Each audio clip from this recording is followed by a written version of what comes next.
আজকে আমরা প্রশ্ন উত্তরে আগে শুরু করতে চাই। প্রশ্ন উত্তর কারোর যদি মাইন্ডে থাকে এখন, তাহলে দয়া করে আপনারা জিজ্ঞেস করতে পারেন। So can you explain to us why it is said that only Brahman, not Brahman, oh, only Brahman, not Brahmani are allowed to recite Ved? I heard in Bhagavatam class. Hmm. Okay, Deep. Okay. Where is Deep? ও দীপকেই তো দেখা যাচ্ছে না। আচ্ছা এখানে না, হ্যাঁ আছে, ঠিক আছে। হ্যাঁ, তো এটা কেন বলা হয় যে শ্লোক, আসলে আসল হচ্ছে কথা যে কেন ব্রাহ্মণই আমাদের, অথবা এরকম বলা যেতে পারে যে কেন পুরুষকে, মেলকে এই সুযোগটা শাস্ত্র দিচ্ছে, বেদ দিচ্ছে যে তারা বেদ গ্রহণ করতে পারেন। তার কারণ হচ্ছে যে ইন দা আর্লিয়ার ডেজ, মানে আগের যুগে এরকম মান্যতা আছে আমাদের যে পুরুষের মধ্যে এই আহ, কি বলে, ভক্তিমূলক কাজ করা অথবা ধার্মিক কাজ করার ক্ষমতাটা বেশি আছে। সেই ক্ষমতা অনেক দিক দিয়ে নাপা হয়। কিভাবে নাপা হয়? প্রথম হচ্ছে তার শারীরিক ক্ষমতা। সে তপস্যা করতে পারে অনেক বেশি, যেহেতু সে অত কষ্ট অর্জন করতে পারে। সে হিমালয়ে গিয়ে অসংখ্য বছর, কোটি কোটি বছর সে তপস্যা করতে পারতো। আর তারপরে সে হয়তো যজ্ঞের মধ্যে সে যজ্ঞ করতে পারতো। এরকম অনেক কিছু আছে যেই অনুষ্ঠানগুলিতে সে direct, because of his bodily physical strength, সে বেশি ফেভারেবল রাদার দ্যান উমেন। এটা একটা দিক হলো। দ্বিতীয় দিক হচ্ছে যখনই কেউ ভক্তি করতে যায়, ভক্তি বলতে এখানে সে, যখন বেদের আমরা ভক্তি শুনি তখন সেখানে ভক্তি ডাইরেক্ট ভক্তি নয়, সেখানে হচ্ছে আহ অনাসক্তি তারপরে ভক্তি। মানে একদিক দিয়ে বলা গেলে সবকিছু থেকে ও ডিট্যাচ হয়ে, সবকিছু ছেড়ে তারপরে সে ওই পথে, সেই আধ্যাত্মিক উন্নতি পথে এগিয়ে যায়। তো এই সবকিছু যে ত্যাগ করার প্রবৃত্তি, এই ডিট্যাচমেন্টের প্রবৃত্তি, এটা পুরুষের মধ্যে বেশি। ওমেন অথবা ফিমেল, তাদের মধ্যে স্বাভাবিকভাবেই খুব বেশি অ্যাটাচমেন্ট থাকে যা কাউকে নিয়ে। তারা এক, যেহেতু তারা অনেক বেশি ইমোশনাল থাকে, সো যেহেতু ইমোশনাল, সো অ্যাটাচমেন্ট, আসক্তিটা বেশি থাকে। এই জন্য আমরা অনেক সময় দেখি যে মা বাচ্চাকে অনেক বেশি ভালোবাসে বাবার কাছ থেকে, আর বাবার কাছ থেকে বাচ্চাও এক্সপেক্ট করে না যে বাবা আমাকে বেশি ভালোবাসবে। সবসময় ওটাই প্রাথমিক, মানে নিয়ম আছে হয়তো প্রকৃতির, যে মা বেশি ভালোবাসবে, কেন মায়ের আসক্তিটা বেশি আছে। তো সেই আসক্তিকে কাটা খুব মুশকিল আছে, এরকম না অসম্ভব, কিন্তু খুব মুশকিল আছে। তো এই জন্যেই, এই একটা কারণ হলো যে এই যে বেদ যে পড়বে অথবা যে কাজকর্ম করব, সেই জন্যে সে আহ পুরুষ তার জন্য ফেভারেবল। আর আরেকটা কারণ হয় যে যেহেতু মানে যখন এই ধর্মকর্মের কাজ আসে তখন কিন্তু সুচিতা, মানে বডিলি পিউরিফিকেশন, এটা কম্পালসরি হয়ে যায়। তো এই ক্ষেত্রেও male is having a favourable body rather than females. কেন ফিমেলস এর ওই পিরিয়ডিক সাইকেলের জন্য, সে মাসে একবার সে অসুচির সময়, তারা কিন্তু এই কাজকর্মটা নিষেধ আছে করা। তো এই জন্যেই এইসব কাজে they are more favourable. So that's why they say like this. আর একটা কারণ আছে যে বেদের মধ্যে যত যে জ্ঞানটা আছে, সেই জ্ঞানটা কিন্তু অনেক বেশি হাই লেভেলের, অনেক বেশি টেকনিক্যাল বলতে পারি আমরা। It's two deep. আর অত বেশি ডিপ কিন্তু নর্মালি মহিলা ছাড়েন সাধারণ পুরুষরাও বোঝে না। কেবলমাত্র কিছু পুরুষের মধ্যে এই গুণটা থাকে। যেরকম আমরা দেখি যে একটা সাধারণ মানুষ কিন্তু সায়েন্টিস্ট কি বলছে সেটা সে বুঝবে না। কেন বুঝবে না? কেন তার ক্ষমতা নেই, যে ওই যে অত টেকনিক্যালিটিস বোঝাচ্ছে সেটা বোঝার তার ক্ষমতা নেই। সে বেসিক জিনিস জানতে চায়, দ্যাটস ইট। আমরা এরকমও দেখেছি যে অনেকজন আছে যারা স্মার্টফোনও চালাতে জানে না, অত কি এর মধ্যে অত টেকনিক্যাল জিনিস আছে তারা বোঝে না। সিম্পল জিনিস হলে সে বুঝছে। তো এটা আমাদের মানসিক, তার মানে আমাদের যে মানসিক যে গ্রোথ আছে তার উপরে ডিপেন্ড করে। তো এটা কিছু ব্যক্তি বিশেষেরই বেশি প্রবল থাকে, সেইগুলিকে আগের যুগে ব্রাহ্মণ বলা হতো। তো সেই জন্যে সেটা মেলের মধ্যে বেশি পাওয়া যায় ফিমেল থেকে। তো এই জন্যে তারা হতো যে বেদ জ্ঞান, আর আগে এটা ছিল যে বেদ খালি পড়ার জন্য পড়া হয় না, বেদ পড়লে সেটাকে বুঝতে হয় আর তারপরে সেটাকে ট্রান্সমিটও করতে হয়। সো তার তার ফলে কি হয় যে নেক্সট জেনারেশন সেই বেদগুলি শিখতে পারে। তো সেই প্রবণতাটা সেই কোয়ালিফিকেশন কেবলমাত্র মেল, কিছু সিলেক্টেড মেলস যাদেরকে ব্রাহ্মণ বলা হতো তাদের মধ্যে, মানে that means the scientific people, তারাই কেবল এইমাত্র এই জ্ঞানটাকে এগিয়ে নিয়ে যেতে যেতে পারতো। এই জন্য এই কথাটা বলা হয়েছে। যে আপনারা আবার বলছেন, so Brahmani can personally just read it as if they it is, if they wish, say in today's era.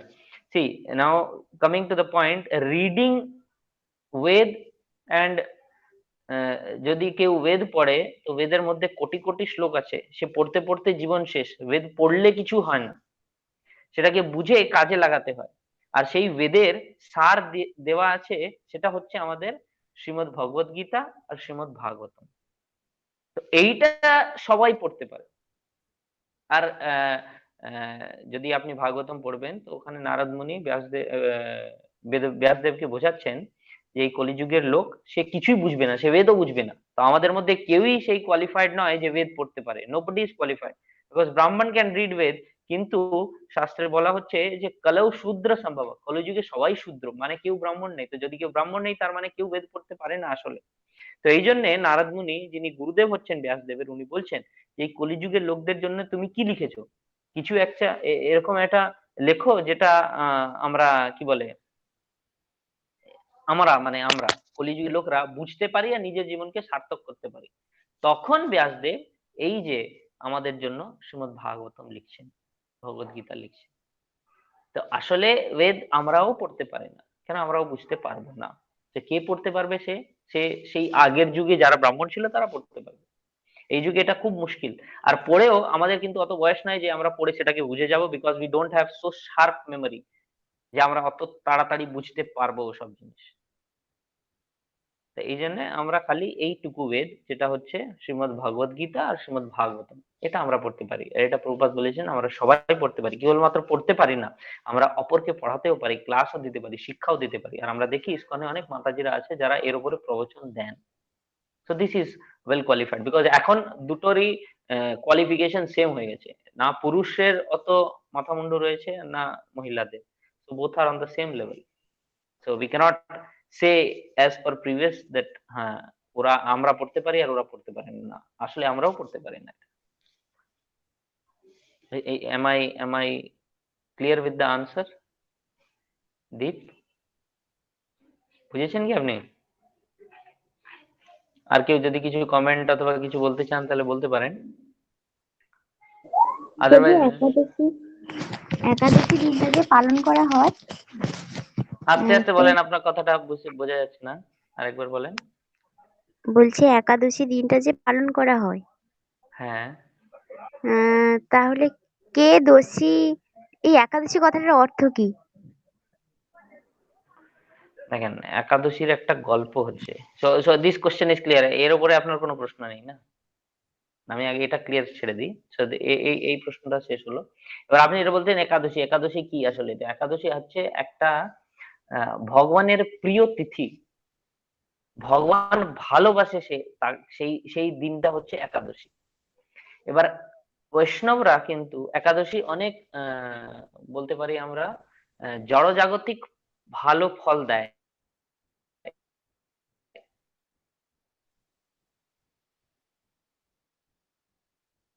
একাদশী করলে অনেক জড়জাগতিক, যেরকম পুণ্য কর্ম যেরকম বলা হয় না, সেরকম অনেক ফল পাওয়া যায় একাদশী, তার জন্য একাদশী করেন না।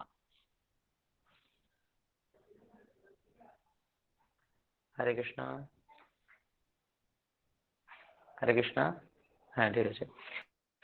তো বৈষ্ণবরা কিন্তু সেই পুণ্যকর্ম পাওয়ার জন্য একাদশী করেন না, তারা কিসের জন্য করেন তাহলে?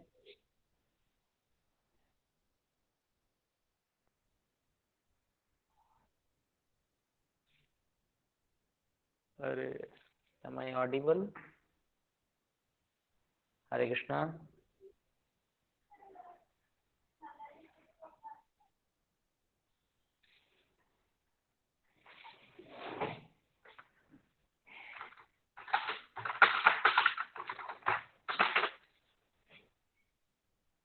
হরে কৃষ্ণ, শোনা যাচ্ছে এবার?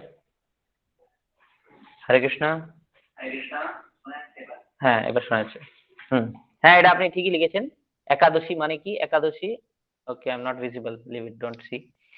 তো একাদশী মানে হচ্ছে 10-এর পর যে একদিন হয় সেইটা হয় একাদশী, এটা ঠিক কথা। মানে 11 দিন, সে 11 দিন কোথায় থেকে? অমাবস্যা থেকে 11 দিন আর পূর্ণিমা থেকে 11 দিন, সেটাকে বলা হয় একাদশী। মানে 10+1, সেটা হলো একাদশী। তো সেই একাদশী হচ্ছে একটা পুণ্যতিথি, যেটা পালন করে মানে পুণ্যকর্ম পাওয়া যায়। তো বৈষ্ণবরা সেই পুণ্যকর্ম পাওয়ার জন্য একাদশী করেন না। তারা কিসের জন্য করেন? যেহেতু এই তিথিটা ভগবানের খুবই প্রিয়। তো ভগবানের, যেহেতু আমরা ভগবানকে প্রেম করতে চাই, তাই জন্য ভগবানের যা যা প্রিয় বস্তু তাকেও আমরা প্রেম করি। তো যা যা ওনাকে ভালো লাগে সেই সব কিছু আমরা করি। ফর এক্সাম্পল, যদি কেউ ছেলে কোনো মেয়েকে প্রেম করতে চায়, তাহলে সে মেয়ে যেই যে জিনিসটা ভালোবাসে, সে ছেলেটা সেই সেই জিনিসটা করতে চাইবে, যাতে সে তার সে মেয়ের হৃদয়টা কি বলে, জয় করতে পারে। তো সেইভাবেই আমরাও ভগবানের যা যা ভালো লাগে সেসব জিনিস করতে চাই। তো কেবলমাত্র এটাই উদ্দেশ্য হচ্ছে আমাদের একাদশী করার। এটা কিন্তু আমাদেরকে অনেক ক্লিয়ার থাকা উচিত। আমরা একাদশী কোনো কর্মকাণ্ডে হিসাবে করছি না। আপনারা পাবেন যে একাদশী করলে অনেক পুণ্য কর্ম আছে, একাদশী মাহাত্ম্য বলে বই রয়েছে, কিন্তু আমরা তার জন্য করছি না। আমরা কিসের জন্য করছি? একটাই উদ্দেশ্য, ভগবানের প্রেম লাভ করার জন্য করছি। That's it.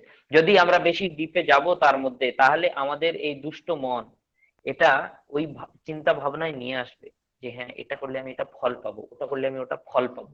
এই যে ফলের আশায় যদি আমরা করব, সেদিন এরকমই ফল খাচ্ছি। সে আবার যদি ফলের আশায় সেটা করি, তাহলে কিন্তু সে ভক্তির জন্য ভালো নয়। It is not good. সে আপনি লিস্ট এইটুকু ভেবে করতে পারেন যে 15 দিনের মধ্যে একদিন আমাকে ডায়েট কন্ট্রোল করা উচিত, সেদিন আমি কিছু খাবো না, অথবা সেদিন আমি কেবলমাত্র ফল খাবো আর একটু ভগবানের হরি নামটা করবো। That's it। এর বেশি আমাদেরকে জানা উচিত না। এটা যে যারা পারিবারিক লোক, মানে যারা ঘর সংসারে পুরোপুরি আছে আর অত বেশি ভক্তি করতে চাইছে না, those are not student specifically, তাদের জন্য ঠিক আছে, তারা ভাবছে সেইভাবে। কিন্তু আমরা ভাবনা না করলে, আমরা শুদ্ধ চিত্তে রাখলে আমরা তাড়াতাড়ি এগিয়ে যাব। সো ইটস নট নেসেসারি যে এই জিনিসটা আমাদেরকে ভাবতে হয় এখানে। ওকে,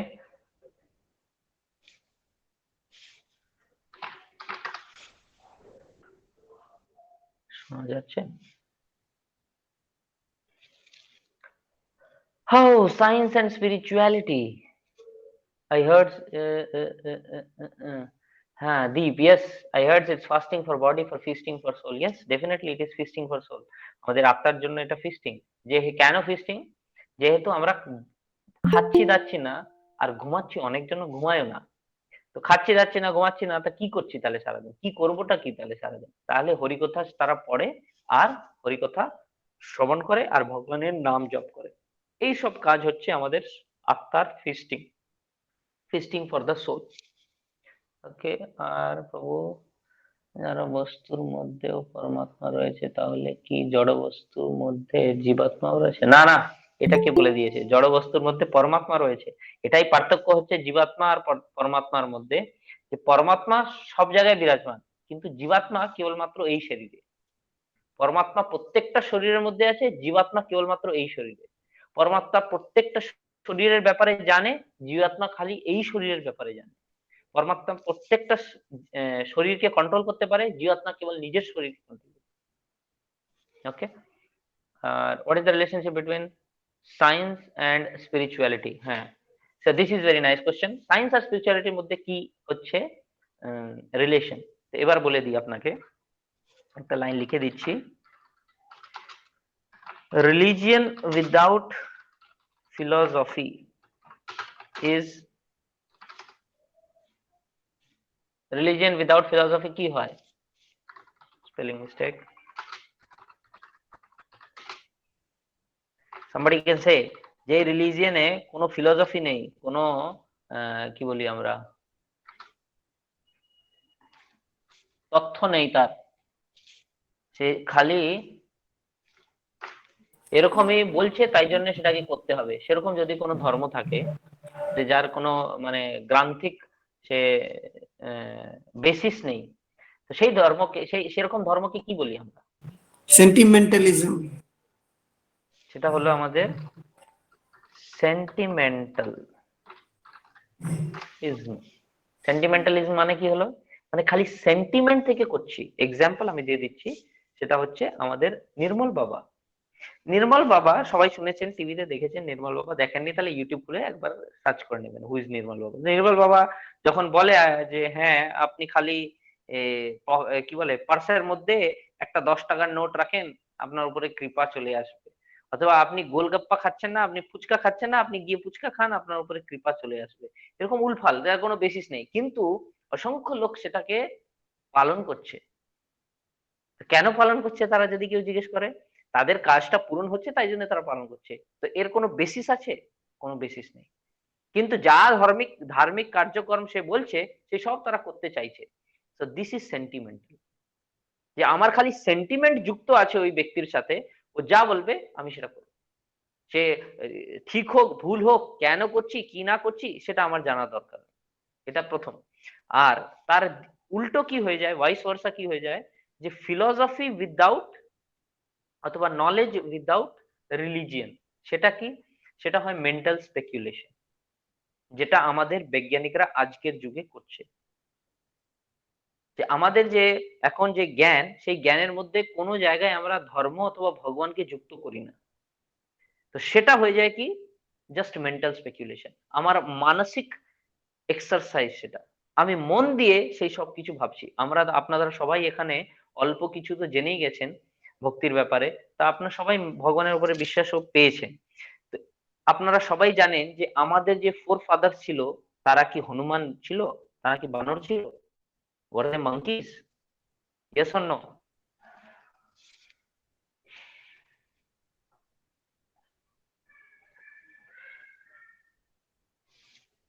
So no, তাদের মধ্যে কোনো কি বলে, সরি ওই প্রশ্নের উত্তর দিচ্ছি। তো হ্যাঁ, তারা কিন্তু হনুমান ছিল না। কিন্তু ডারউইন বলেছে যে হ্যাঁ ছিল। তাহলে সে কি করে বললো? এবার প্রশ্ন আসে, সে কি করে বললো? তো সে খুঁজেছে।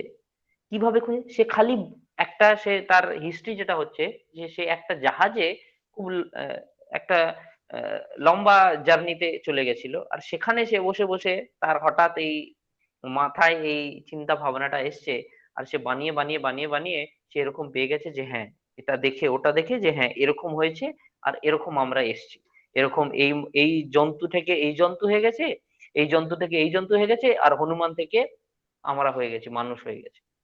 জাস্ট এটা কি হলো, মেন্টাল স্পেকুলেশন।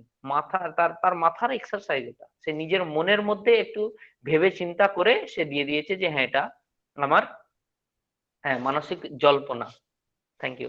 তো এটা খালি মানসিক জল্পনা তার, যে হ্যাঁ আমরা এরকম এসেছি।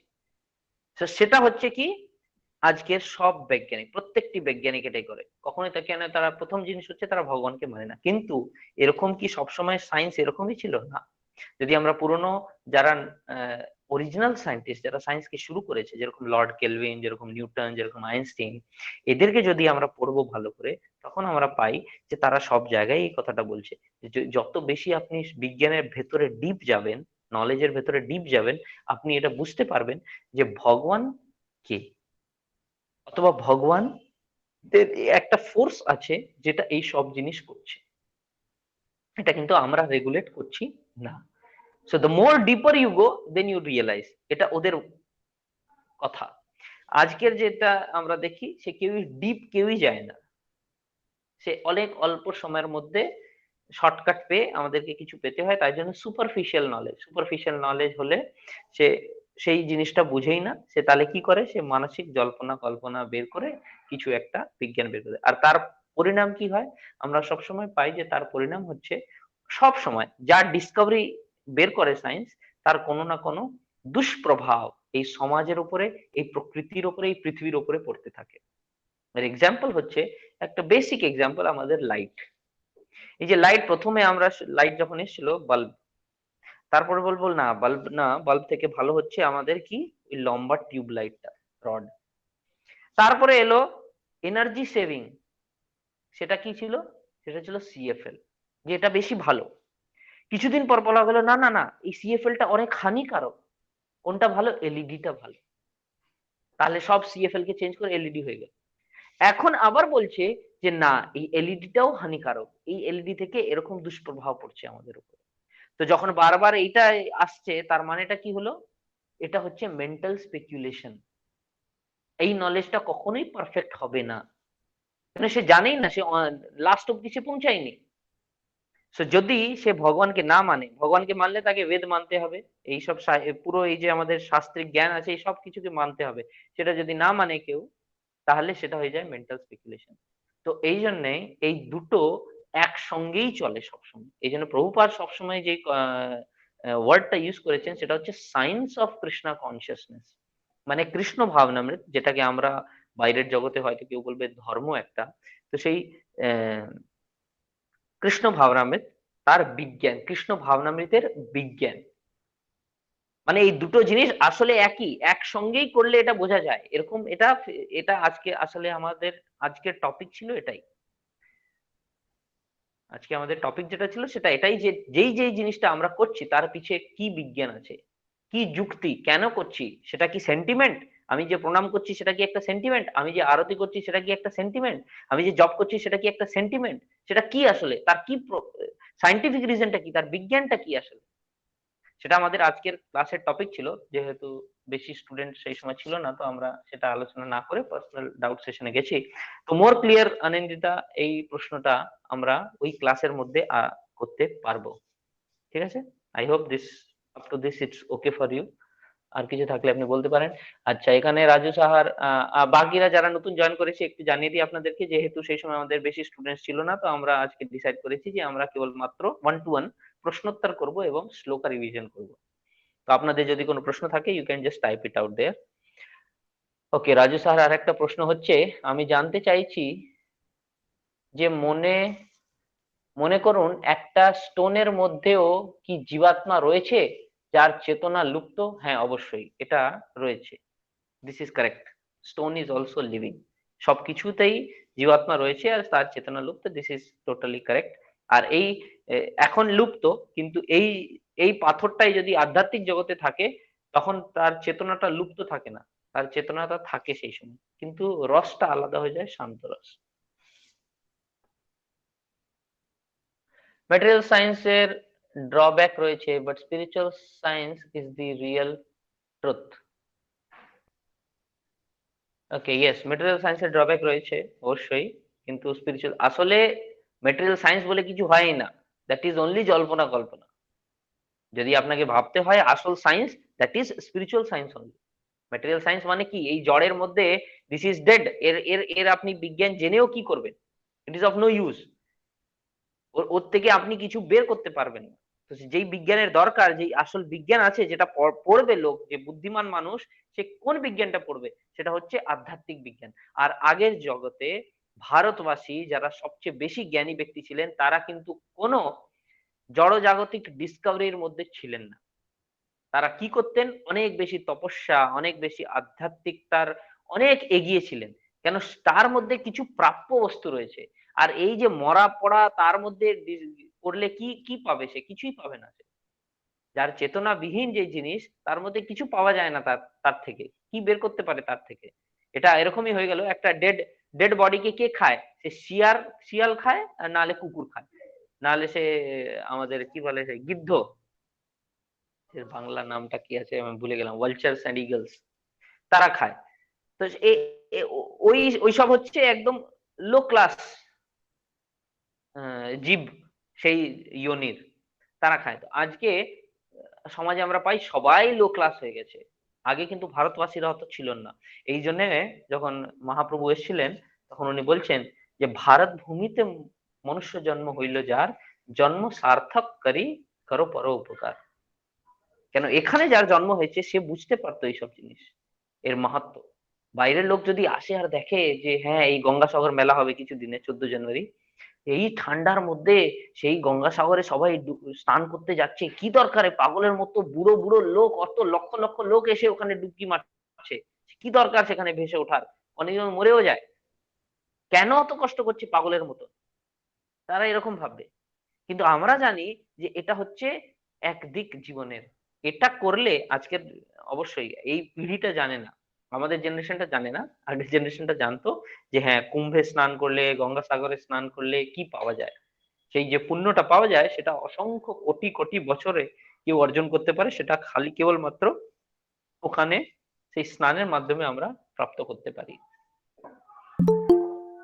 প্রভু এর ব্যাপারে একটু বলবেন, science of deity worship. Okay, so science of deity worship, this is also again the same thing, it is same class topic. এটা আমরা ডিটেল এখন আলোচনা করলে কিন্তু এই টপিকের সাথে ন্যায় হবে না, যেহেতু আমরা একে পুরো একটা ক্লাস দিতে চাইছি, এই জন্য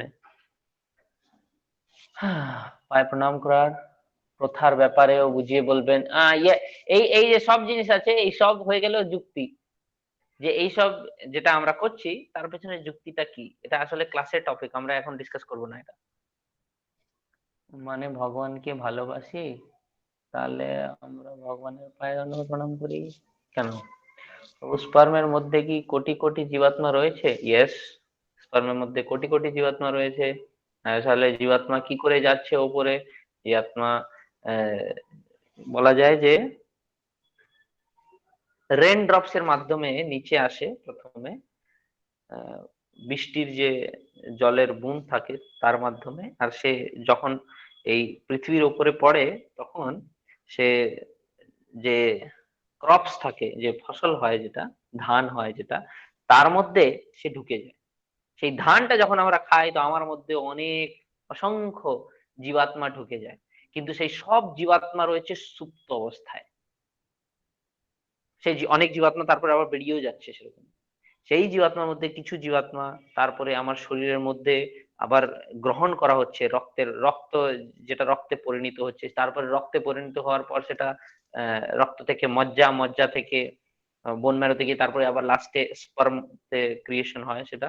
আর সেই বীর্যের মধ্যে তারপরে অনেক কিছু, মানে অনেক অল্প কিছু আহ আহ, জীবাত্মা রয়েছে। সেই জীবাত্মা চান্স পায়, আর তার মধ্যে হয়তো কিছু একজন যে ভাগ্যবান, সে ওই চান্সটা পায়, যে শরীর শরীর প্রাপ্ত করার চান্সটা পায়। তো এইভাবে, আর তার মধ্যে এই অসংখ্য জনি রয়েছে, তার মধ্যে হয়তো কেউ একজন মানুষ জন্ম পায়। তো এইভাবেই আমরা বুঝতে পারি যে কিভাবে অত রেয়ার চান্স হচ্ছে এই মানুষ জন্ম পাওয়াটা। ইটস ভেরি ভেরি রেয়ার, এটা আমরা পেয়ে গেছি। আর অত যুদ্ধ করে তারপরে হয়তো আমরা এই অত জনি পার করে by chance, by our pious activity আমরা এটা পেয়েছি। তো এটাকে যদি এখন এরকমই উড়িয়ে দিই, it's very very rare opportunity. আমরা এখানে দেখি যে হ্যাঁ ওই যে এক্সাম দিতে পেরেছি, অথবা এখানে অডিশনে যেতে পেরেছি, অথবা এখানে চাকরি করতে পেরেছি, this is a very rare chance. কিন্তু তার থেকে কোটি কোটি কোটি গুণ বেশি রেয়ার চান্স হচ্ছে এই মানব জন্মটা পাওয়া, যেটা আমরা পেয়েছি। So we should utilize it fully. And what is the full utilisation?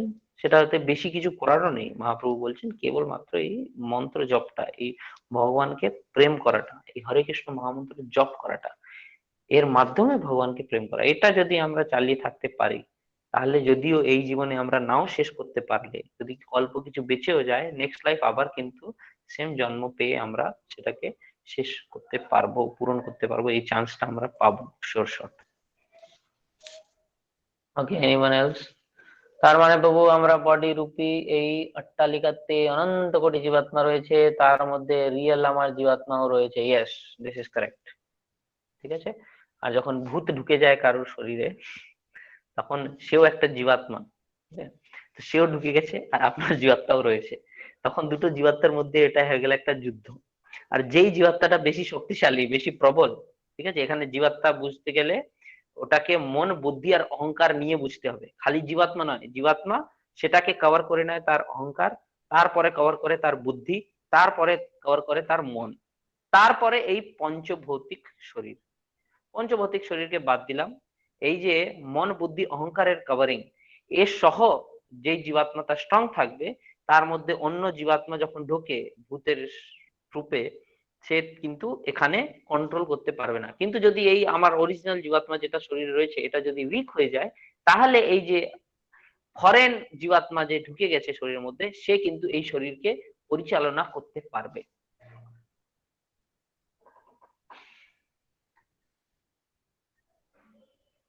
O very nice thought. অবশ্যই হচ্ছে। ইয়েস, কৃষ্ণ প্রসাদ পেলে, কৃষ্ণের নাম জপ করলে, আর ভক্তি করলে ভক্তরা অনেক অনেক কৃপা করছে, এই জন্য ভক্তরা অসংখ্য প্রিয় ভগবানকে, অনেক বেশি প্রিয়। ঠিক আছে, আর কারোর কোনো প্রশ্ন? যদি না থাকে তাহলে একটু শ্লোক রিভিশন হবে। Any more questions anyone has?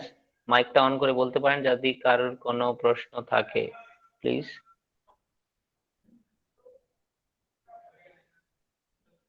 সব প্রশ্ন আপনিই জিজ্ঞেস করছেন, বাকিরা সব কি করছে? Anyone else has any doubt? আপনি জিজ্ঞেস করতে পারেন রাজু সাহা। ইয়েস, আপনি জিজ্ঞেস করতে পারেন, আপনার প্রশ্নটা আপনি টাইপ করে দেন। আর যদি আর কারোরও থাকে তাহলে আপনারা জিজ্ঞেস করতে পারেন। আমার মনে হচ্ছে শ্লোক রিভিশন হবে না, প্রশ্নোত্তরই শেষ হবে।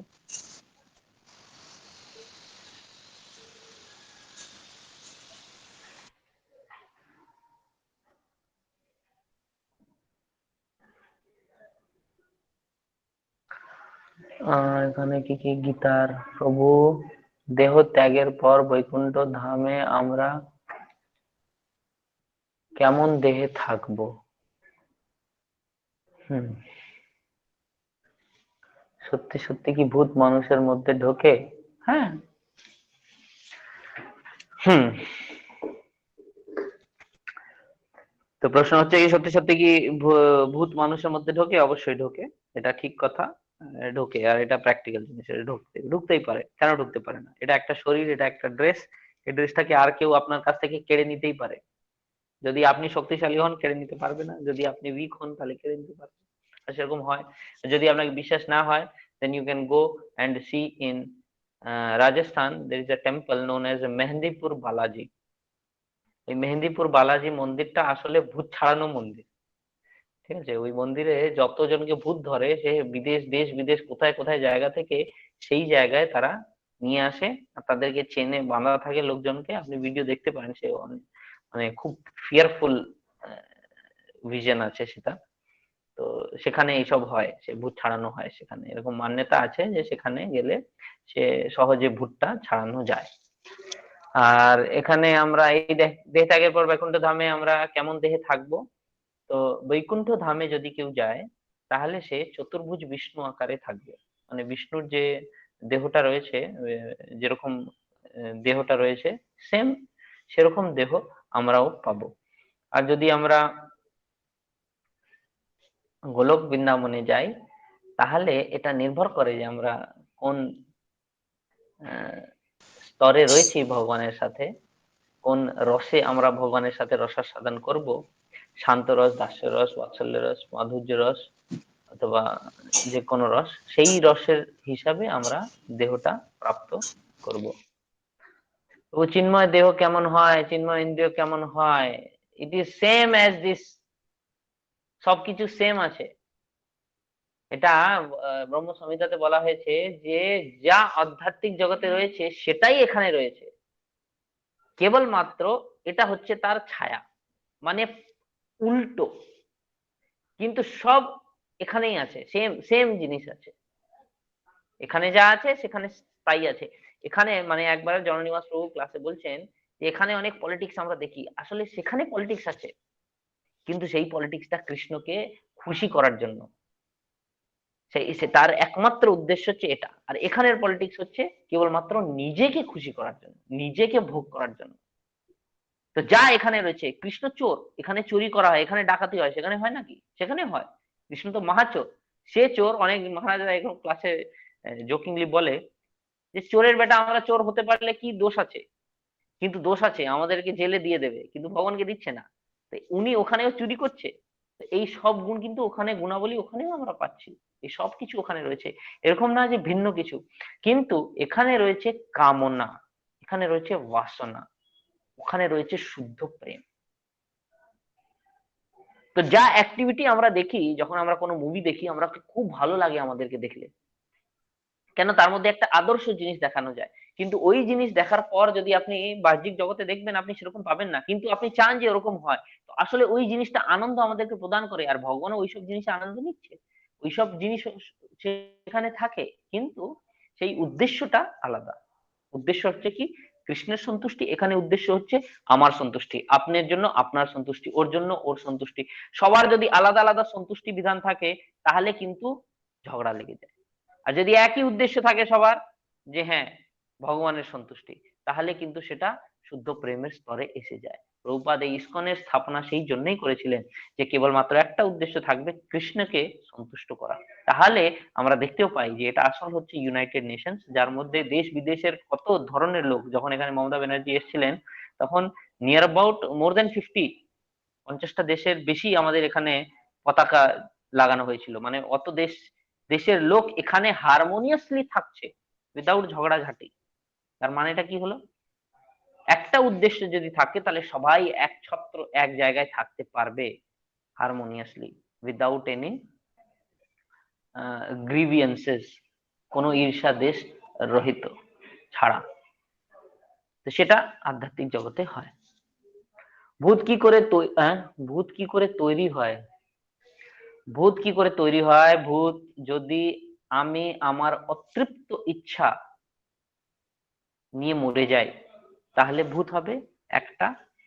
নাম্বার 2, যদি আমি এই দেহটাকে আমার ইচ্ছায় ত্যাগ করি, ভগবানের ইচ্ছায় না, মানে আমি যদি সুসাইড করে নিই, তাহলে আমি কিন্তু নতুন শরীর পাবো না। এই যে আমি শরীরটা পেলাম, অত কষ্ট করে ভগবান দিয়েছে শরীরটা, তারপরে আমি যদি এই শরীরটাকে জোর করে ত্যাগ করে দিই, মানে নিজেকে মেরে নেওয়া, মানে জোর করে শরীরটাকে ছেড়ে দেওয়া, যে আমি চাই না এই শরীরটা। তো ভগবান বলছে ঠিক আছে, তুমি যদি চাও না শরীরটা, তোমাকে আর এই শরীরটা দেওয়া হবে না। তো যখন দেওয়া হবে না, তাহলে সে কি কি রকমে ঘুরবে? কোন ফর্মে ঘুরবে? সে ভূত ফর্মে ঘুরবে। সে মন বুদ্ধি অহংকার তার মধ্যে থাকবে, সেই জীবাত্মার মধ্যে, আর সে এরকম ঘুরে বেড়াবে তখন।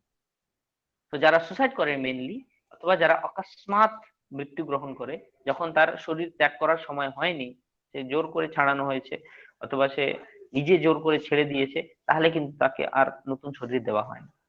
আর তখন তার যা কি বলে, মনের মধ্যে ইচ্ছা কামনা বাসনা থাকে, সেটা যদি অনেক বেশি প্রবল হয়, তাহলে সে অন্য শরীর খোঁজে, যেই শরীরে ঢুকে সে নিজের ইচ্ছাটাকে পূরণ করতে পারে। কেন? সেই শরীরটা যেটা ওর কাছে আছে মন বুদ্ধি অহংকারের, সেটা অত বেশি সাটল, অত সূক্ষ্ম, যে সে কোনো জড় বস্তুকে টাচ করতে পারবে না। তো সে কোনো মতেই সেই ইচ্ছাটা পূরণ করতে পারবে না। যদি সে খেতে চায়, যদি সে কাউকে মারতে চায়, সে কিছুই করতে পারবে না। কেন? সে অনেক সূক্ষ্ম, অনেক সূক্ষ্ম। তো এই জন্য সে একটা জড়দেহ খোঁজে। তাহলে সে যদি অন্য কোনো দেহ পায়, যার মধ্যে সে নিজেকে স্থাপিত করে তাকে কন্ট্রোল করতে পারে, তারও জ্যোতিষ গণনা রয়েছে, যে পার্টিকুলার কোন কোন আহ, গণনার লোকগুলো যাদের উপরে ভূত কন্ট্রোল করতে পারবে, সেটাও রয়েছে। তো তাদের উপরেই কেবল করতে পারে, সবার উপরে না। যেটা কার মাইক বাজছে, একটু বন্ধ করে নিলে ভালো। আচ্ছা, জন্ম মৃত্যু নেই। জন্ম মৃত্যু নেই, বিদেহী আত্মা তো, বডি যখন নেই, ইয়ং বা ওল্ড কিছু হবে না, জন্ম মৃত্যু নেই। হ্যাঁ, যখন ওখানে কোনো জন্ম মৃত্যু নেই, তার মানে আমরা ওখানে কিন্তু এজিংও হবে না আমাদের। যেই বয়সে আছি সেই বয়সেই থাকবো। তো যারা কৃষ্ণের মা বাবার বয়সে আছে, সবাই সেই বয়সেই থাকবে। আর যারা কৃষ্ণের সখা বয়সে আছে, সবাই সেই বয়সেই থাকবে। যারা কৃষ্ণের প্রেমিকা বয়সে আছে, তারা সবাই সেই বয়সে থাকবে। কখনোই তাদের এজ বাড়বে না, সেম এজ। নব যৌবনম চ, ভগবানের এজ হচ্ছে সেম। নব যৌবনম মানে ইউ অবস্থা জাস্ট এসছে, আর সেরকমই বাকিদের ওনার যারা ওনার সখা থাকবে, যেই যেই এজে পার্টিকুলার তাদেরকে থাকা উচিত, সেম সেই এজে থাকবে। There is no old age. এইসব কষ্ট কিছুই নেই ওখানে আসলে। আমাদের যে মূল কষ্ট হচ্ছে, সেটা হচ্ছে জন্ম মৃত্যু, জরা আর ব্যাধি। তো না ওখানে কোনো ব্যাধি আছে, আপনাকে কোনো রোগ ধরবে না, না ওখানে জরা, আপনি কোনো সময় বুড়ো হবেন না, না ওখানে কোনো আহ কি বলে মৃত্যু হবে। আর যখন মৃত্যু হবে না, জন্ম হবে না। আমি ওই কর্মের শ্লোকের ব্যাপারে জিজ্ঞেস করলাম, কারণ ওখানে প্রভুপাদ লিখেছিলেন যে আমাদের কর্মটা ছাড়তে নেই, কারণ ওটা কেউ সার্টিফাই করে না, আর দেখানো উচিত না যে আমি ত্যাগ দিচ্ছি। আবার বলা হয়েছে যে detach from this worldly pressures. Ah, এই প্রশ্নটা একটু যদি আপনি অডিও করে বলে দেন তাহলে ভালো হয়। আর আপনার যে প্রশ্ন 14 লোকের মধ্যে আমরা কোথায়, আমরা 7 নম্বর লোকে রয়েছি। আমাদের উপরে 6টা লোক আরো আছে, আর আমাদের নিচে আর 7খানা লোক রয়েছে, আমরা মিডিলে রয়েছি। ঠিক আছে। আর দীপ, ওয়ের আর ইউ, যদি আপনি আছেন তাহলে একটু অডিও খুলে বলে দিতে পারলে ভালো হয়। প্রভু শোনা যাচ্ছে? হ্যাঁ হ্যাঁ, শোনা যাচ্ছে, বলেন। ওখানে প্রভুপাদ বলছেন যে আমাদের এই দেখানো উচিত নয় যে আমি ত্যাগ দিচ্ছি বা আহ, আমি ত্যাগ রিনাউন্সিয়েট, আবার মানে এটাকে ভগবান বা শাস্ত্র সার্টিফাই করে না। আবার বলা হয় যে অন্য শ্লোকে যে এই জড় জগতের গিয়ে ত্যাগ দেওয়া উচিত। এই যে কথাটা বললেন আপনি, যে ত্যাগ দেখানো উচিত না, এই যে করা হয়েছে, এটা আমি এখনো ক্লিয়ার হলাম, এটা কোথায় লেখা আছে? ওই যে ওই শ্লোকটা যে কর্ম করা উচিত, সেই শ্লোকটা। কোন কোন শ্লোকটায়? ওই যে কর্ম করা উচিত, কর্ম যখন অর্জুনকে বলছেন না যে কর্ম ছেড়ো না, ওইটা। আচ্ছা, কর্মণ্যেবাধিকারস্তে মা ফলেষু কদাচন, সেটাই বলছেন তো? হ্যাঁ হ্যাঁ। কারণ আপনার কি এক্সাক্ট আমি খুঁজে নিই, তারপরে আমি বলবো।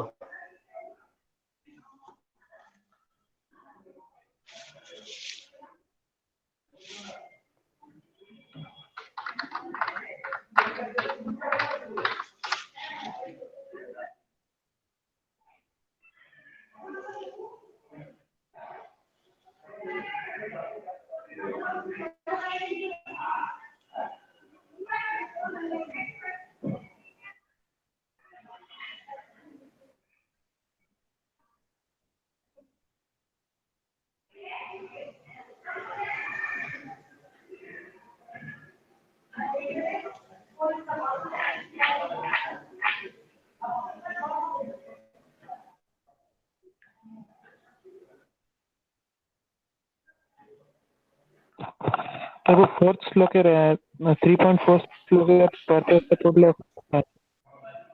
3.4। হ্যাঁ।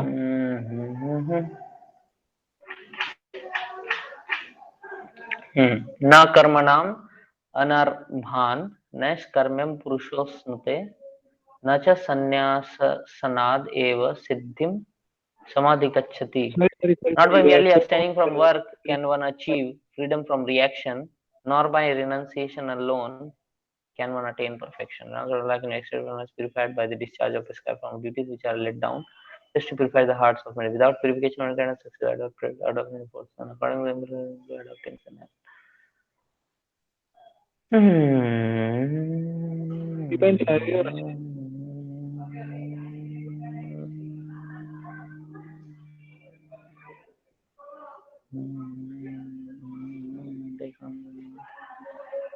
Whatever he may be able to in the cause is accepted by the Lord.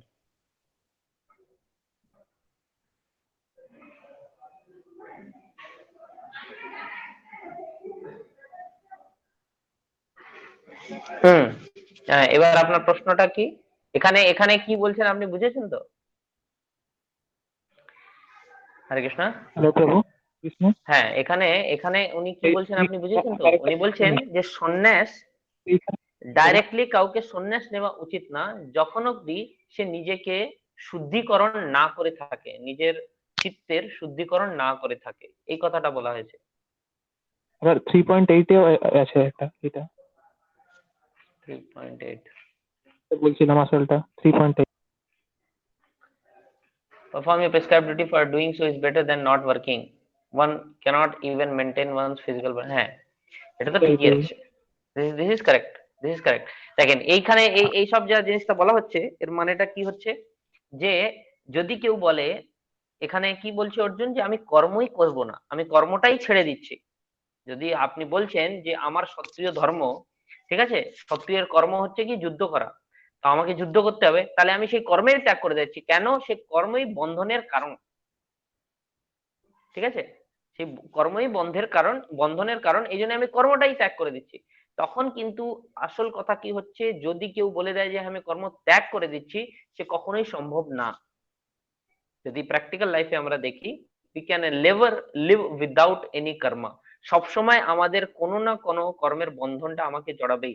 আমি যে নিঃশ্বাস নিচ্ছি সেটাও কিন্তু আমার একটা কর্ম, যার পরিণাম স্বরূপ আমি কিছু রিঅ্যাকশনস পাচ্ছি। আমি যে জল খাবো সেটাও একটা আমার জন্য, সেখানেও আমি অসংখ্য জীবজন্তু সে খেয়ে নেব, তারা মরে যাবে আর তার কর্মফলে আমি জড়িত হয়ে যাব। তো সব সময় আমি সেই কর্মফলে জড়িত থাকবো। আমি যদি কেউ যদি এটা মনে করে যে এই কর্ম করছি আমি, এটাই কিন্তু আমাকে জড়িত করে দিচ্ছে এর মধ্যে, সেই কর্ম দিয়ে ত্যাগ করে দিই পুরোপুরি, এরকম কিন্তু ত্যাগ হয় না। কর্মের যে ত্যাগ হয়, যেটা অকর্ম, যেটা মানে আমি একদম না, সেই কর্মের আমি কোনো ফল পাবো না, সেই কর্ম আসলে হচ্ছে ভক্তি। এটা আপনি শেষের দিকে বুঝবেন গীতাতে, যে সেই কর্ম হচ্ছে আসলে ভক্তি। যদি ভগবানের কথাতে অনুসারে যদি কেউ কর্ম করতে থাকে, তার কিন্তু কোনো ফল সে লাভ করে না, সে ফলটা ভগবানের কাছেই যায় আসলে। So he is karmaless. বুঝেছেন? তো এখানে যদি কেউ এরকম বলে যে হ্যাঁ আমি, কি বলছেন? বলছি সেই কর্মটা তো জড় জগতি, মানে মেটেরিয়ালিস্টিক কর্ম, তাহলে কেন করতে বলছেন ভগবান অর্জুনকে? ভগবান যদি কিছু বলে সেটা কিন্তু কখনোই মেটেরিয়ালিস্ট। জড়জাগতিক হয় না। যদি ভগবান কাউকে বলে দিয়েছেন যে তুমি এটা করো, you can't say it is জড়জাগতিক অর ইট ইজ ম্যাটেরিয়ালিস্টিক। সে যাই বলুক না কেন, উনি ধর্মরাজ যুধিষ্ঠিরকে বলেছিলেন, এটা আমি গত ক্লাসে ডিসকাস করেছিলাম, উনি ধর্মরাজ যুধিষ্ঠিরকে বলেছিলেন যে তুমি এই মিথ্যটা বলো, মিথ্যে কথাটা বলো, এই কথাটা বলো, উনি বলেন মিথ্যে কথা, উনি বললেন এই কথাটা বলো, অশ্বত্থামা হত, যে অশ্বত্থামা মারা গেছে। তো ধর্মরাজ যুধিষ্ঠির বলছে এটা তো অধর্ম, আমি কেন বলতে যাবো এটা, মিথ্যে কথা এটা একটা। কিন্তু তার জন্য সে মিথ্যে কথা বলবে না, তার জন্য সে একটা হাতি, যার নাম অশ্বত্থামা ছিল, তাকেও মেরে দিয়েছে। কিন্তু তখনও সে যে ডাউট করেছে যে হ্যাঁ ভগবান এই কথাটা বলছে, এটা কি আমার বলা উচিত, এই যে ডাউট করেছে, সেই ডাউটের পরিণামটা কি হয়েছে, যুদ্ধের প্রথম দিন থেকে যুধিষ্ঠির মহারাজের রথ সে পৃথিবী থেকে অত উঁচু চলছিল, কখনো জমি টাচ করেনি, কিন্তু সেই ডাউট করার পরিণামে ইমিডিয়েটলি সে টাচ করে গেল জমিটা।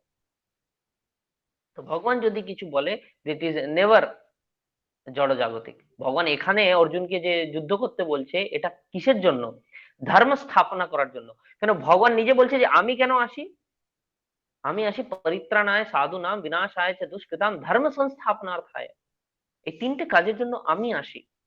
আমার কাজ আমি তোমাকে বলছি করতে, তার মানে তুমি আমার কাজ করছো, আমাকে সহযোগিতা করছো, তার থেকে বেশি বড় জিনিস তো আর কিছুই নেই।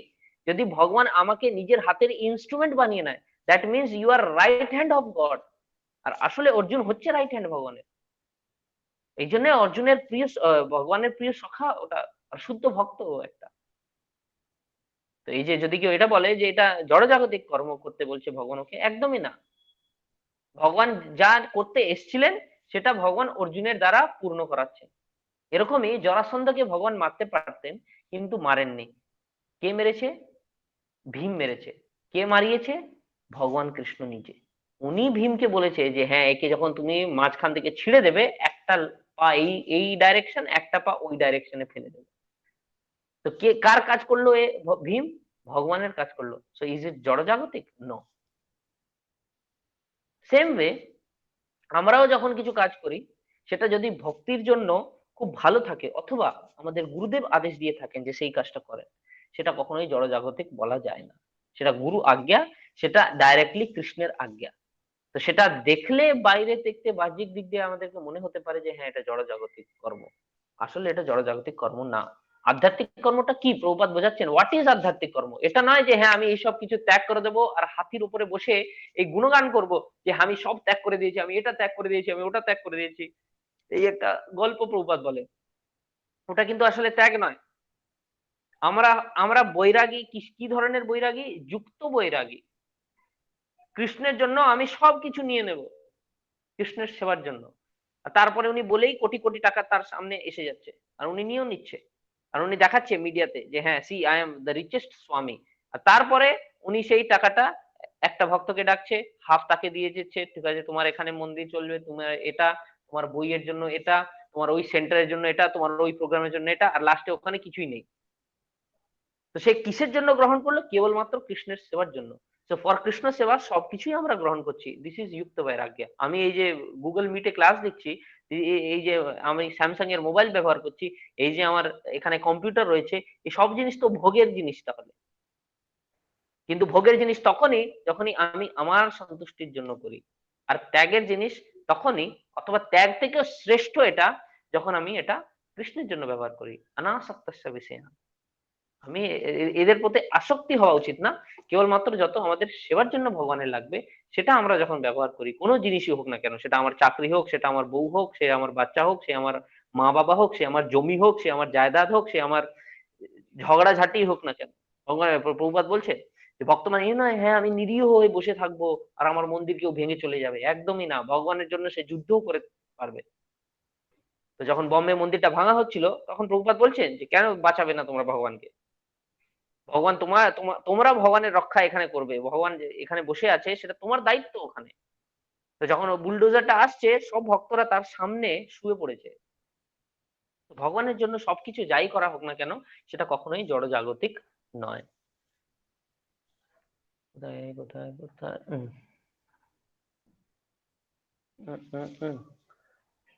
I think I am clear. হ্যাঁ প্রভু। ওকে, তারপরের প্রশ্ন ছিল তাহলে প্রভু অনেকক্ষণ তো সুখও নেই, কারণ আমরা দুঃখ যখন অনুভব করতে পারবো না তাহলে তো আমরা সুখ অনুভব করতে পারবো না। না না না, ওই যে সুখ, সেটা বলা হয় প্রতিপদম পূর্ণামৃত স্বাদনম। মানে এক একটা স্টেপ যখন কেউ চলে, তখন সে মনে হয় যে আরো বেশি পাচ্ছি, আর এটা আমি সবচেয়ে বেশি পেয়ে গেছি।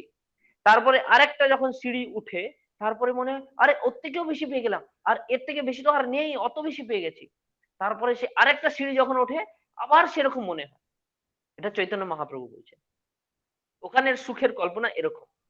হরিনাম করার যে সুখ, তার মধ্যেই এই জিনিসটা উনি বলছেন যে সেই, যে যখন সেই স্টেজে পৌঁছে যায়, সে এক একটা স্টেপ মনে হচ্ছে আমি আরো বেশি পেয়েছি, আমি আরো বেশি পাচ্ছি, আর এর উপরে কিছুই নেই, আমি পূর্ণ পেয়ে গেছি, পূর্ণ অমৃত পেয়ে গেছি। কিন্তু আবার যখন একটা করলাম, তারপরে মনে হচ্ছে আরে আরো বেশি পেয়ে গেলাম, আর এর থেকে বেশি তো একদমই হতেই পারে না, আমার কল্পনাই নেই। তারপরে আরো আরো আরো, মানে প্রত্যেকটা স্টেপে সে বাড়তেই যাচ্ছে সেই সুখটা। আর এটা কিন্তু সাংসারিক জায়গাতে আমরা কখনোই অনুভূতি যেহেতু করিনি, তা এটা আমরা কিন্তু মানে মাইন্ডে আমরা বসাতে পারবো না। এখানে যা সুখ আছে একটা লেভেল অব্দি যায়। যদি আমাকে রসগোল্লা ভালোবাসে, একটা লেভেল অব্দি আমি সেটাকে ভোগ করতে পারি। হয়তো একটা থেকে বেশি দুটো, দুটো থেকে বেশি হয়তো চারটে খেয়ে নিলাম, পাঁচটা খেয়ে নিলাম, 10টা খেয়ে নিলাম, তখন অব্দি আমার চরম সুখ। তারপরে কিন্তু শুরু হয়ে যাবে 11 নম্বর খেলেই দুঃখ। কিন্তু আধ্যাত্মিক জগতে এরকম না। আধ্যাত্মিক জগতে যখন সুখ চলবে, সে এরকম চলতেই থাকবে, সে তার শেষ নেই। আর এটাই হচ্ছে পারভার্টেড রিফ্লেকশন, মানে ওখানে যা তার উল্টো এখানে, এখানে শেষ হয়ে যায় সবকিছু, ওখানে কখনোই শেষ হয় না। কালচারের বেঙ্গালি শকুন, ইয়েস। আমরা শকুনই হব না, আমরা এই জড়জাগতিক জ্ঞানটা বেশি লাভ করব না। শকুনি কার মামা ছিলেন? দুর্যোধনের মামাও ছিল। আচ্ছা, রাজেশা প্রভু, কর্ম কিভাবে আমাদেরকে বন্ধন করতে পারে, আবার কর্ম কিভাবে আমাদেরকে মুক্ত করাতে পারে, কর্মের রহস্যটা কি? ওহো, এটা একটা বড় ক্লাস বাবা, যে কর্মে বন্ধন কি করে করতে হয়। এটা সিম্পল আছে, নিউটনের থার্ড ল দিয়ে ছোট্ট যদি বোঝাই, নিউটনের third law, to every action there is an equal and opposite reaction. যা কর্ম করবে তার ফল তুমি পাবে, সবকিছু যাই করো না কেন তার ফলটা আমরা পাবোই। আর সেই ফলটা ভোগ করার জন্য আমাকে এখানে থাকতে হবে। যখন অব্দি আমার ফল ভোগ করা জিরো না হয়ে যায়, তখন অব্দি কিন্তু আমি ফ্রি হব না। মানে আমার সে পুণ্য কর্ম হোক অথবা পাপ কর্ম হোক, পুণ্য ফল হোক অথবা পাপ ফল হোক, সবকিছু কি হতে হবে? শূন্য। যখন ব্যাংক ব্যালেন্স জিরো হয়ে গেছে, কর্মের ব্যাংকের ব্যাংক ব্যালেন্স জিরো, তখন আমি কিন্তু বেরিয়ে যেতে পারি। কিন্তু এই জিরোটা হওয়ার জন্য আমাকে কি হয়? নানা যোনি ধারণ করতে হয়। যদি আমার পাপ কর্ম বেশি থাকে, তার ফল পাওয়ার জন্য আমাকে নিম্ন যোনি যেতে হয়। যদি আমার পুণ্য কর্ম বেশি থাকে, তার ফলটা পাওয়ার জন্য আমাকে টপ ইউনিতে যেতে হয়, মানে স্বর্গে যেতে হয়, অপ্সরা হয়ে যাব, দেবতা হয়ে যাব, এরকম সবকিছু আমি হয়ে যাব। তারপরে হয়তো আস্তে আস্তে সে কখন জিরো হবে। তো সে জিরো হবে না কেন? যখন আমি দেবতা হয়ে গেলাম, সেখানে আবার কর্ম করে ফেললাম, আবার সেখানে সে জিরো হলো না। তো জিরো হওয়ার একটাই উপায় আছে, এই এই এই কি বলে, পৃথিবীতে মানব জন্ম, এই ভারত ভূমিতে সবাই, দেবতারাও চায় যে এখানে আমরা ধারণ করি। আর এখানে যদি আমরা ভক্তি করে নিই তাহলে আমরা কিন্তু ফ্রি হয়ে যেতে পারবো। কেন, ভক্তিতে যা করছি আমরা, সে আমাদের সব কর্ম, এই যে জব করছেন আপনারা, এই সব কর্ম, সে প্লাস হোক অথবা মাইনাস হোক, পুণ্য হোক অথবা পাপ হোক, সবকিছু আপনার জিরো করে দিচ্ছে। যেই আপনার জিরো হয়ে যাবে, you can be free, you can go back, you can fly back to godhead. যারা খুব ভালো রেজাল্ট করার জন্য, নাম করার জন্য, আর কি আছে, সম্মান পাওয়ার জন্য খুব চেষ্টা করে, কিন্তু তারা ভগবানকে বিশ্বাস করে না, তারা চ্যান্টিং করে না কেন? তারা বলে এগুলো ফালতু কেন? ভগবানের শরণাগত সে সবাই হবে না, ভগবান নিজেই বলেছেন। ভগবানের কাছে চার ধরনের মানুষ আসে, সে কে কে? অর্থ, আরতি, জ্ঞানী আর জিজ্ঞাসু। এইটাই সুযোগ আছে বেশ, এই চার ধরনের মধ্যে আপনারাও কোনো একটা ক্যাটাগরিতে পড়েন। অর্থ মানে যে টাকা পয়সা চায়, আরতি মানে যে খুব কষ্টতে আছে, দুঃখতে আছে, জ্ঞানী মানে যার খুব জ্ঞান হয়ে গেছে, সে জানতে চায়, আর জিজ্ঞাসু মানে তার ইনকুইজিটিভনেস, সে কোশ্চেন, ডাউট করছে কি আছে এই ভগবানটা। এই চার ধরনের মানুষই ভগবানের কাছে আসতে পারে, বাকি সবাই আসবেও না। প্রভুপাদ একটা খুব সুন্দর উদাহরণ দেন, যে যদি কোনো দোকানে ডায়মন্ড পাওয়া যায়, খুব ভালো ডায়মন্ড, ভেরি কস্টলি ডায়মন্ড, তো কখনোই সেখানে কিন্তু ভিড় হবে না। এটা কখনোই আমাদের মনে করা উচিত না যে সব পুরো শহরের লোক সেই দোকানটায় আজকে ডায়মন্ডের শপটা খুলেছে, সব ওখানেই পালাবে, কখনোই হবে না সেটা। কেন, ডায়মন্ডটা কেনার লোকের একটা ক্লাস আছে, সেই ব্যক্তি কিনবে। তো এইভাবেই ভক্তিটা সেরকম, সে ডায়মন্ড থেকে উঁচু, তো সেটা কিন্তু সবাই ভোগ করতে পারবে না, সেটা সে বুঝতেই পারবে না। সে সবাই কিন্তু, যদি শুদ্ধ ঘিয়ের হালুয়া থাকে, সেটাও কিন্তু সবাই ভালোবাসে না। আমরা দেখেছি অরুণাচল প্রদেশে মহারাজ বলেন যে তারা অরুণাচল প্রদেশে, তারা মানে যা পশুরা মরে যায়, একটা ওদের লোকালিটিতে ড্রাম থাকে, সেই ড্রামের মধ্যে যদি কেউ পশু মরে গেছে, সে তুলে ওর মধ্যে, কুকুর বিড়াল যা মরে গেছে ওর মধ্যে ফেলে দেবে, ওর মধ্যে জল আছে তার মধ্যে ফেলে দেবে, আর সে পচতে থাকবে, অনেক অসংখ্য দিনে পচতে থাকবে।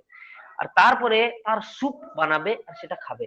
আর সে যখন পচছে, চারিদিকে অত পচা গন্ধ থাকবে। আর মহারাজ বলছেন আমরা সেই সব জায়গায় গেছি প্রচারের জন্য, সে ট্রাইবাল জায়গায়, তো সেখানে আমরা যখন শুদ্ধ ঘিতে রান্না করছি, ঘিতে রান্না হচ্ছে, তেলেও না, ঘিতে রান্না হচ্ছে, সেই গন্ধটা পেয়ে আশেপাশের লোক বলছে এ কি গন্ধ, দুর্গন্ধ ছাড়ছে, কি রান্না করছে এরা। তো মহারাজ হাসছেন যে দেখো এই কি অবস্থা এদের, যে সেই পচা দুর্গন্ধের মধ্যে এরা থাকছে, সেটা এদের সহনীয়, সেটা এদেরকে ভালো লাগে। আর যে শুদ্ধ ঘিয়ের মধ্যে কিছু রান্না হচ্ছে, সেটা কিন্তু এরা সহ্য করতে পারছে। সেইভাবেই এই যে শুদ্ধ ভক্তি, এর অত সুন্দর জিনিস যে মহাপ্রভু দিয়ে গেছেন, এটা কিন্তু সবাইকে ডাইজেস্ট হবে না, ইট is not possible for everyone. হ্যাঁ, কিন্তু আমরা তাদেরকে স্বীকৃতি দিতে পারি। কিভাবে স্বীকৃতি দিতে পারি? সেটা পায়েস কর্ম করিয়ে করিয়ে, সে অল্প ওদেরকে মহাপ্রসাদ দিয়ে দিয়ে, তাহলে ওদের একটু পজিটিভ এফেক্টস গুলো বাড়বে। যেই ওদের পজিটিভ এফেক্টস গুলো বাড়বে, then only they can understand, মানে ওর স্টেটাসটা আমরা বাড়াচ্ছি আসলে ডায়মন্ড কেনার জন্য। যখন কেউ হাই ক্লাস হয়ে যায় না, লোয়ার ক্লাস থেকেও, যে নেহা কাক্কর দেখেন, সবাই গান তো শুনেছেন অবশ্যই, নেহা কাক্করের নামও শুনেছেন। তো সে খুবই লো, মানে অনেক নিচের লেভেলের ছিল স্টার্টিং লাইফে। সেম হচ্ছে এই আমাদের একটা ডান্স, ইন্ডিয়া ডান্সে একটা জাজ আছে ধর্মেশ, সে নাকি মানে সে ঠেলা চালাতো, সে জুতো পালিশ করতো, সে অনেক কিছু করেছে, অনেক কিছু করেছে, সে অনেক লোয়ার লেভেল থেকে এসছে। আর আজকে তার এক একটা ড্রেসের দাম, সেই সময় সে মানে কি বলবে, জুতো কিনবে সে ওর জন্য, কি বলে, ডান্সের জন্য, তারও তার কাছে টাকা নেই। কিন্তু এখন যখন সে অনেক টাকা কামাচ্ছে, একটা হাই ক্লাস হয়ে গেছে তার, তখন কিন্তু সে গিয়ে আবার সেই ব্র্যান্ডেড শুজ কিনছে। সেই সময় হয়তো সে চটিতে চলতো, সেই সময় সে দেখতোই না এসব জুতোতে, এখন কিন্তু সে গিয়ে ওইসব কিনছে। কেন কিনছে? কেন, তার স্টেটাসটা উঠে গেছে। সেইভাবেই এই স্বীকৃতিটা আসলে কি, তার স্টেটাসটা তুলে দেওয়া, যে সে ভক্তিতে ঢুকতে পারে, ভগবানের সামনাসামনি হতে পারে, ভগবানকে বুঝতে পারে। It is just increase of, আর যেই ওর স্টেটাসটা বেড়ে যাবে, অবশ্যই সে সেই স্টেটাসের লোকের মতন ব্যবহার করবে। তো সেই স্টেটাসটা আমরা বাড়ানোর চেষ্টা করতে পারি বাই গিভিং এভরিওয়ান মহাপ্রসাদ। সেই মহাপ্রসাদ খেয়ে সে ভগবানের দর্শন করে, সে ভগবানের নাম কীর্তন শুনে সে সেই লেভেলে আস্তে আস্তে বাড়তে পারে। আমাদের প্রধান কর্ম হচ্ছে কৃষ্ণ ভাবনা ভাবিত হওয়া আর এখান থেকে বেরিয়ে যাওয়া। This is jail. জেলের মধ্যে আপনার কি কাজ? দেওয়াল ভাঙা, চাকি চালানো, সে আটা বানানো, এইসব কি প্রধান কাজ? অনেকই কাজ হচ্ছে, কিন্তু ওইসব প্রধান কাজ নয়। প্রধান কাজ হচ্ছে জেল থেকে বেরিয়ে যাওয়া। সে কিভাবে বেরোতে পারে? সে বেরোতে পারে কেবলমাত্র এই একটা উপায়। এখানে কিন্তু পালিয়ে গিয়ে লাফ মেরে বেরোতে পারবো না। রাত্রিবেলায় যে পালিয়ে গেলাম যেরকম এখানে হয়, সেটা কিন্তু পারা যাবে না। কেন? এখানকার জেলার হচ্ছে দুর্গা দেবী। তো দুর্গা দেবীর কাছ থেকে কেউ বাঁচতে পারে না। উনি ত্রিশূল নিয়ে এসে এরকম এরকম মারতে থাকে প্রত্যেকটাকে। তো সে দ্যাট ইজ ইম্পসিবল। তো কি করা যেতে পারে? So you have to be devotee. নিজেকে আমাদেরকে ঠিক করতে হবে। যদি আমাদের আচরণটা ভালো হয় আর জেলার প্রসন্ন হয়ে যায় যে হ্যাঁ এই কয়েদিটা খুব ভালো, এর বিহেভিয়ারটা চেঞ্জ হয়ে গেছে, এখানে এ অপরাধ করে এসেছিল কিন্তু এখন এর মনোবৃত্তি পুরো চেঞ্জ, এই জন্য একে আমরা আগে ছেড়ে দিচ্ছি। এই কয়েদিটাকে আমরা আগে ছেড়ে দিচ্ছি, সে আগে ছেড়ে দেবে। তো সেই হচ্ছে আমাদের প্রথম প্রধান কাজ, যে আমাদেরকে শুদ্ধভাবে ভক্তি করা উচিত। ওকে, আশা করছি সবাই বুঝে গেছেন যা যা প্রশ্নের উত্তর আপনারা জিজ্ঞেস করেছিলেন সেই সব। অসংখ্য ধন্যবাদ তাহলে আপনাদেরকে। আর যদি আপনাদের প্রশ্ন থাকে ইউ ক্যান হোয়াটসঅ্যাপ, আর না হলে নেক্সট ক্লাসে আমরা চেষ্টা করব। আপনারা সবাই হরিনাম করতে থাকেন আর ভালো থাকেন। অ্যান্ড প্লিজ যে মন্ত্রগুলি, যে শ্লোকগুলি আমরা পড়েছিলাম সেগুলি একটু মুখস্থ করে নেবেন।